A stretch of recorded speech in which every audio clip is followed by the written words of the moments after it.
Je reviens sur la question de l'écologie, qui sera, encore une fois, je répète, un débat important à ce week-end, qui sera aussi d'ailleurs le week-end de mon anniversaire, le 1er décembre, qui coïncide d'ailleurs avec l'hommage rendu à Barbeau le même dimanche 1er décembre. Et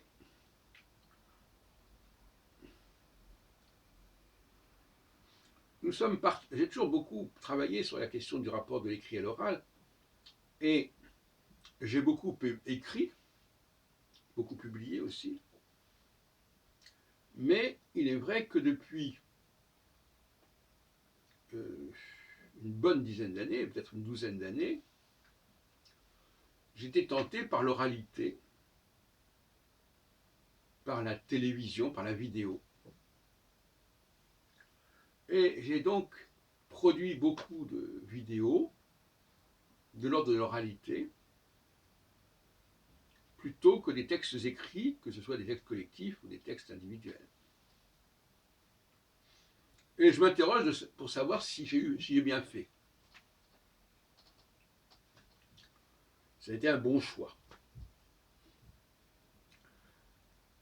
Je crois que c'est un choix qui correspond à une période, comme je l'ai dit dans une autre vidéo, une période où on essaie autre chose, ce qu'on appelle la période de quadrature, qui est quelque part dissonante, effectivement. Elle est dissonante par rapport à la ligne droite, la ligne centrale que l'on est censé suivre, qui correspond à notre nature profonde, à notre hérédité, à notre déterminisme le plus évident. Bon, donc, qu'est-ce qu'il faut dire à propos de l'écrit? Que c'est plus fiable, plus durable que l'oral. Il faut dire aussi que l'oral est un support beaucoup plus problématique que l'écrit.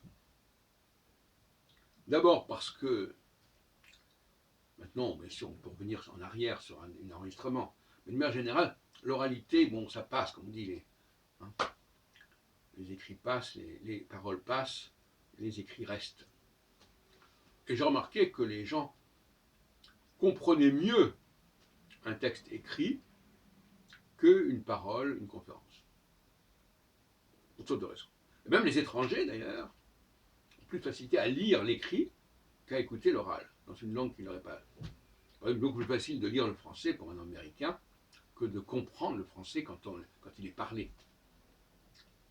C'est pour ça que j'ai proposé qu'il faille distinguer entre l'écrit et l'oral à ce niveau-là, et encourager les gens, en tout cas, à lire le français écrit, même s'ils n'accèdent pas au français oral. Et je leur dis pourquoi le français oral posait des problèmes, parce que il n'est pas fidèle au code du français écrit. Bon, j'en ai parlé dans une autre vidéo, la question du fait qu'à un moment donné, on écrit, et puis notamment, on écrit, mais en utilisant des codes pour que ça soit prononcé et entendu. En hébreu, on a le problème aussi. Il y a l'écrit, et puis on rajoute des points voyelles pour que ça puisse se comprendre et se parler. Donc, je me pose la question de savoir si j'ai eu raison de produire autant d'oralité aux dépens de l'écrit. Vous savez, ce n'est pas tout à fait exact parce que j'ai toujours beaucoup écrit, mais je n'ai pas publié.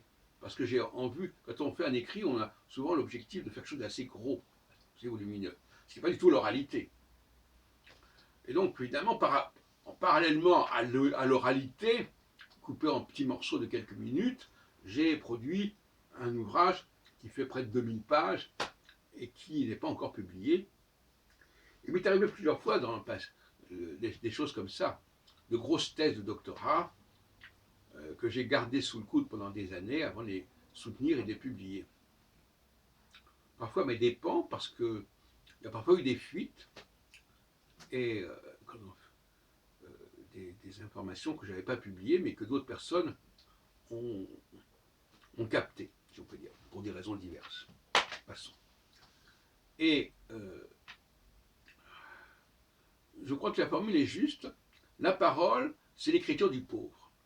C'est-à-dire le pauvre, c'est celui qui n'a pas les moyens de s'acheter un stylo, de s'acheter du papier, de le diffuser.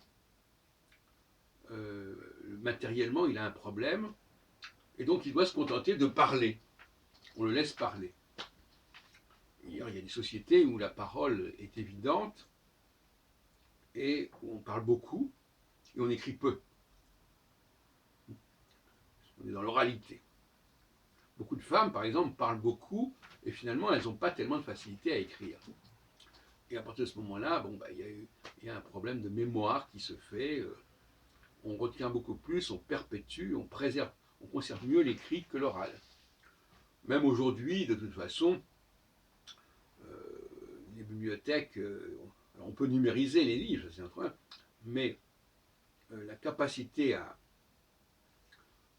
analyser un texte oral est plus faible qu'analyser un texte écrit. Parce que on ne sait pas exactement comment le reproduire, comment l'utiliser. Et puis, comme je disais l'autre jour à propos du cinéma, un roman, bon, on peut lire, on voit ce qu'il nous expliquait. Un film, bon, c'est un moment, quelques secondes, c'est très précaire, c'est très éphémère, c'est très fugace. Bon, donc ça peut échapper.